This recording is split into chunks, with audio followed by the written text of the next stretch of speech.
दोस्तों, हम सब ये जानते हैं कि इस अनंत ब्रह्मांड में हमारी पृथ्वी एक तिनके के समान भी नहीं है, लेकिन फिर भी अनुकूलता के चलते संपूर्ण सोलार सिस्टम में सिर्फ पृथ्वी ही ऐसा ग्रह है जहां पर परिपूर्ण जीवन की उपस्थिति है। और जिस तेजी से हमारा विज्ञान प्रगत होते जा रहा है, ऐसा लगता है कि आने वाले अगले 100 वर्षों में हम धरती जैसी ही और मानव जीवन के लिए अनुकूल ग्रहों की शायद खोज कर ले, और शायद हम उन जगहों पर बस भी जाएं।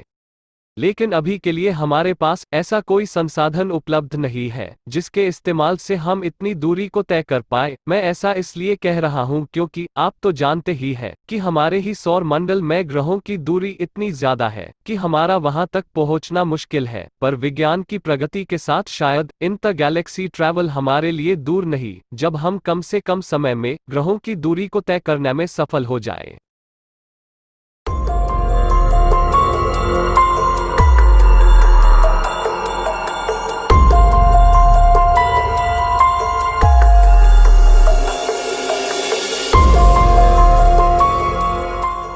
विज्ञान की माने तो ब्रह्मांड असीम है, मतलब जिसकी कोई सीमा नहीं है, और ये इतना बड़ा है कि संपूर्ण ब्रह्मांड का सफर करना किसी भी इंसान के लिए एक जीवन काल में संभव नहीं है। लेकिन अभी तक के लिए हमारे पास हमारी गैलेक्सी है, जिसका अध्ययन करना हमारे लिए अधिक जरूरी है, क्योंकि हाल ही में हुई खोजों द्वारा यह जानकारी मिली है कि हमारे ही सौर मंडल में कुछ ऐसे ग्रह हैं जिन्हें हम पृथ्वी के बाद हमारा दूसरा घर बना सकते हैं।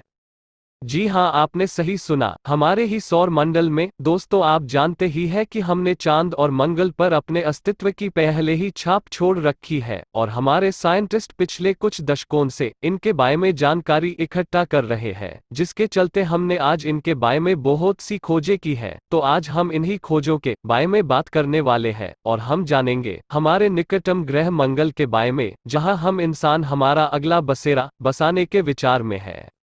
मंगल, जिसे अंग्रेजी में मार्स भी कहा जाता है, इसका यह नाम रोम के युद्ध के देवता के नाम पर रखा गया है। मंगल ग्रह पर आयरन ऑक्साइड के अधिक मात्रा में होने के कारण यह ग्रह लाल रंग का हो गया है, और इसीलिए इसे रेड प्लैनेट भी कहा जाता है।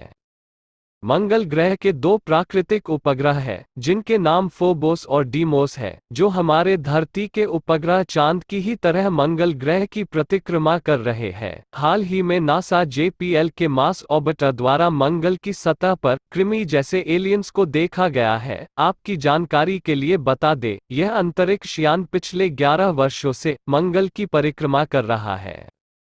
मंगल की सतह का गुरुत्वाकर्षण पृथ्वी पर अनुभव किए गुरुत्वाकर्षण के मुकाबले कम है, मतलब सिर्फ 37% है। इसका मतलब अगर धरती पर किसी इंसान का वजन अगर 100 किलोग्राम है, तो मंगल पर उसका वजन सिर्फ 37 किलोग्राम ही होगा। इसी तरह यहाँ पर समय के परिणामों में भी फर्क है। यह तो हम सब जानते हैं कि हमारी धरती 365 दिनों में सूर्य की एक परिक्रमा पूर्ण करती है, लेकिन वही मंगल ग्रह को सूर्य की एक परिक्रमा पूरी करने के लिए 687 दिन लगते हैं, मतलब मंगल पर एक साल पृथ्वी के एक साल से दुगुना होता है।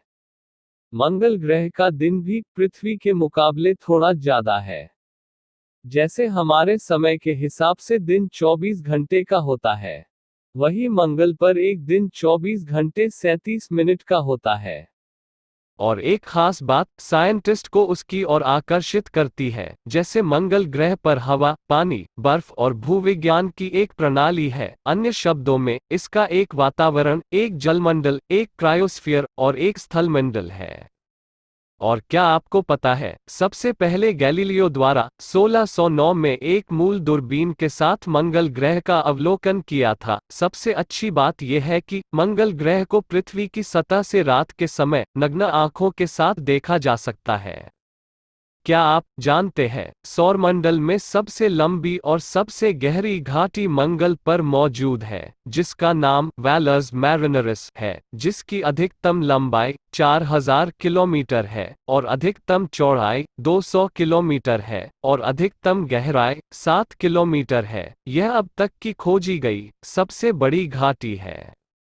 और क्या आप जानते हैं, मंगल से हर शाम छिपता सूरज नीले रंग का दिखाई देता है। वहाँ का तापमान पृथ्वी से भिन्न है। सूर्य से ज्यादा दूरी होने के कारण मंगल का तापमान पृथ्वी से बहुत कम है। यहाँ का औसतन तापमान -60 सेल्सियस है। वहाँ के शीतकालीन मौसम के दौरान तापमान -125 सेल्सियस हो जाता है। यहाँ के वायुमंडल में कार्बन डाइऑक्साइड गैस प्रधान है एवं पृथ्वी के हिसाब से 100 गुना कम घना है। सबसे जरूरी बात, भारतीय अंतरिक्ष अनुसंधान संगठन इसरो ने भी 24 सितंबर 2014 को मंगल ग्रह पर अपना पहला अंतरिक्ष मिशन सुरक्षित रूप से पूरा किया। ऐसा करने से भारत अपने पहले प्रयास में अंतरिक्ष यान को मंगल की कक्षा में स्थापित करने वाला दुनिया का पहला देश बन गया है तथा सोवियत रूस, नासा और यूरोपीय अंतरिक्ष एजेंसी के बाद दुनिया का चौथा देश बन गया है। दोस्तों, आपको हमारा ये एपिसोड कैसा लगा कमेंट सेक्शन में जरूर बताइए और इसी तरह के नए नए आने वाले वीडियोस देखने के लिए हमें से जुड़े रहे जरूर।